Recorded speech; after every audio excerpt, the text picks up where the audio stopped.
وزیر اعظم عمران خان کو اب خدشہ یہ ہے کہ شہباز شریف کے تھرو مسلم لیگ نون کے معاملات ٹھیک ہونے جا رہے ہیں یا ان کے اسٹیبلشمنٹ کے ساتھ ڈائریکٹ کانٹیکٹ اور مذاکرات شروع ہو گئے.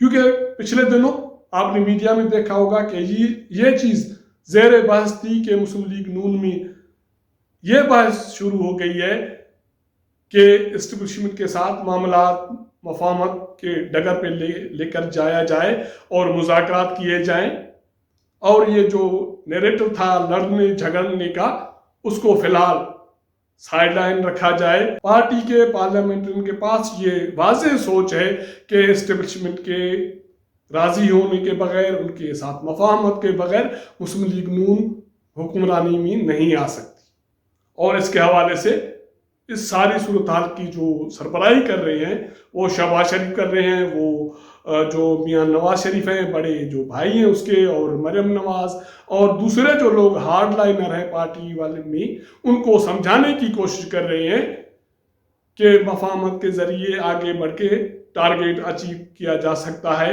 اور یہی ڈر وزیر اعظم عمران خان کو کھایا جا رہا ہے، جس کی وجہ سے وہ حزب اختلاف پر مسلسل حملہ آور ہیں اور انہوں نے حملے بڑھا دیے ہیں.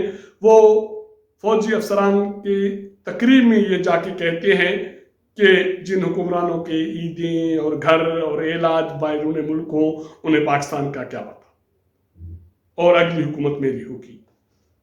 یہ باتیں وہ کس کو سنا رہے ہیں، میسیج کس کو ہے؟ کیونکہ میں نے یہ ذکر بھی کیا کہ کچھ دن پہلے آرمی چیف کا یہ کہنا تھا کہ قومی یکجہتی، قومی مفاہمت. بات صرف یہاں ختم نہیں ہوتی. آپ اگر کڑیاں ملائیں گے تو آپ کو عجیب لگے گا کہ یہ بہت جو کھیل ہے یہ مشکل مرحلے میں داخل ہے. کیونکہ شہباز شریف کی ضمانت ہوتی ہے، وہ آزاد ہوتا ہے، اس کو بیرون ملک جانے کی اجازت مل جاتی ہے. لاہور ہائی کورٹ سے FIA کی طرف سے اس کو روکا جاتا ہے. کوئی مزاحمت پارٹی کی طرف سے، شہباز شریف کی طرف سے نہیں آ رہی. عید کی چھٹیاں تھیں وہ گزر گئیں تو مسلم لیگ نون کی طرف سے FIA کے اقدامات کے خلاف توہین عدالت کی درخواست لاہور ہائی کورٹ میں داخل ہو گئی. کچھ دنوں کے بعد وہ وتھڈرا ہو گئی. آج جس وقت میں یہ پروگرام کر رہا ہوں، وفاقی حکومت کی طرف سے شہباز شریف کی ضمانت کے خلاف یا بیرون ملک جانے کی اجازت کے خلاف جو سپریم کورٹ میں اپیل داخل کی گئی تھی، وہ اپیل واپس لے لی گئی ہے. نہ صرف وہ اپیل واپس لے لی گئی ہے، شہباز شریف کے وکیل کی طرف سے عدالت کو یہ یقین دہانی کرائی گئی ہے کہ وہ توہین عدالت کی جو درخواست ہے اس کی پیروی نہیں کریں گے.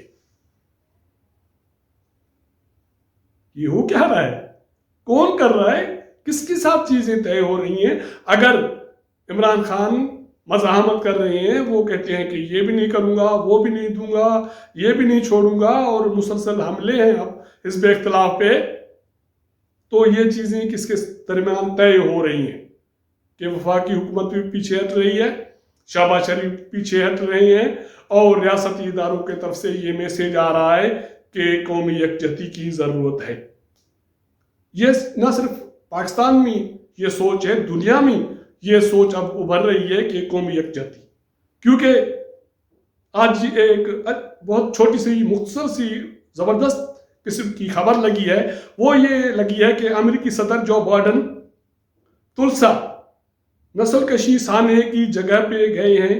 اس سانحے کو 100 سال ہوئے ہیں، اور امریکہ کے وہ پہلے صدر ہیں کہ وہ اس سانحے کی یادگار پہ گئے ہیں، اور انہوں نے تسلیم کیا ہے کہ امریکہ میں نسل کشی کی صورتحال سوچ ابھی تک قائم ہے، اس کو ختم ہونا چاہیے. یہ سانحہ 1921 میں ہوا تھا. وہاں گوروں نے ہجوم کی صورت میں کالوں کا قتل عام کیا تھا، سینکڑوں کالے مارے گئے تھے، اور امریکی صدر وہاں جا کے اس کا اعتراف کرتے ہیں. لیکن ہمارے وزیر اعظم ابھی بھی بضد ہیں کہ میں نہ مانوں. وہ نہ صرف حزب اختلاف کے ساتھ اپوزیشن کے ساتھ لڑ رہے ہیں، لیکن اب جو نئی صورتحال بنتی جا رہی ہے یا جو تاثر سامنے آ رہا ہے وہ یہ ہے کہ وہ ریاستی اداروں کے ساتھ بھی اب مزاحمت میں آ گئے ہیں، ان کے ساتھ ایک پیج پر نہیں ہیں۔ وہ کیوں؟ آپ ضرور یہ سوال کریں گے۔ آپ کو یاد ہوگا کہ کچھ دن پہلے چیف آف آرمی اسٹاف نے کچھ صحافیوں سے ملاقات کی تھی اینکر سے، اور ان کو بتایا تھا، اور یہ خبریں چھایا ہوئی، مختلف اخبارات میں مضامین لکھے گئے، سوشل میڈیا پہ، کہ پاک انڈیا ڈپلومیسی شروع ہو گئی ہے بیک ڈور، اور مذاکرات ہو رہے ہیں۔ وزیر اعظم عمران خان نے کہا کہ انڈیا کے ساتھ مذاکرات ناممکن ہیں اس وقت تک جب تک انڈیا 2019 کی جو اگست کا جو اقدامات ہیں ان کو واپس نہیں دیا جاتا۔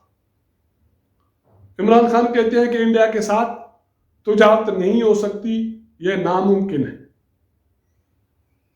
اور اب جو صورتحال زیر بحث ہے وہ افغانستان سے امریکی انخلاء کے بعد جو امریکہ کی خواہش ہے کہ پاکستان میں کچھ اڈے قائم کیے جائیں تاکہ ہم افغانستان پہ طالبان پر نظر رکھی جائے، اور اس کے نتیجے میں، اس کی روشنی میں پاکستان کو کچھ ریلیف دیا جائے، جس میں فاتح FATF کی طرف سے پاکستان پہ ہاتھ ہلکا رکھنا، IMF کی طرف سے پاکستان پر ہاتھ ہلکا رکھنا، کچھ پاکستان کی مالی مدد کرنا۔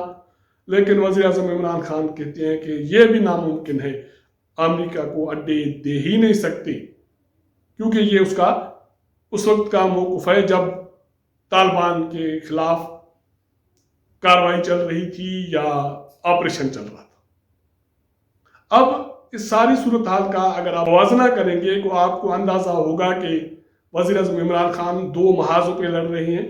ایک محاذ حزب اختلاف ہے، اس میں مسلم لیگ نون ہے، مولانا فضل الرحمان، یہ سنا جا رہا ہے، کہا جا رہا ہے شہباز شریف کے ڈائریکٹ مذاکرات شروع ہو گئے ہیں، جس کی وجہ سے وزیر اعظم عمران خان کو یہ خدشہ ہے کہ جو میں نے ٹاول اگلے انتخابات کے لیے رکھا ہے وہ کہیں اٹھا کے مجھے واپس نہ دیا جائے، جس کی وجہ سے وہ حملہ آور ہیں۔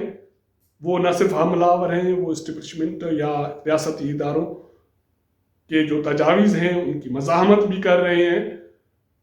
اب دیکھنا یہ ہے کہ بجٹ سر پر ہے، اس کے بعد اس حوالے سے جو نیا سینریو بن رہا ہے، عمران خان کہاں تک مزاحمت کر پاتے ہیں، جیت اس کی ہوتی ہے یا صورتحال مفاہمت اور قومی یکجہتی کی طرف جائے گی،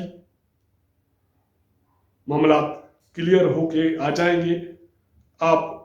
اگر ہمارا یہ ویلاگ آپ کو پسند آئے تو اپنا فیڈ بیک ہمیں ضرور دیجیے گا، اپنا خیال رکھیے گا۔ آپ کے ساتھ ملاقات کریں گے اگلے پروگرام میں، تب تک اجازت دیجیے گا۔ اللہ حافظ۔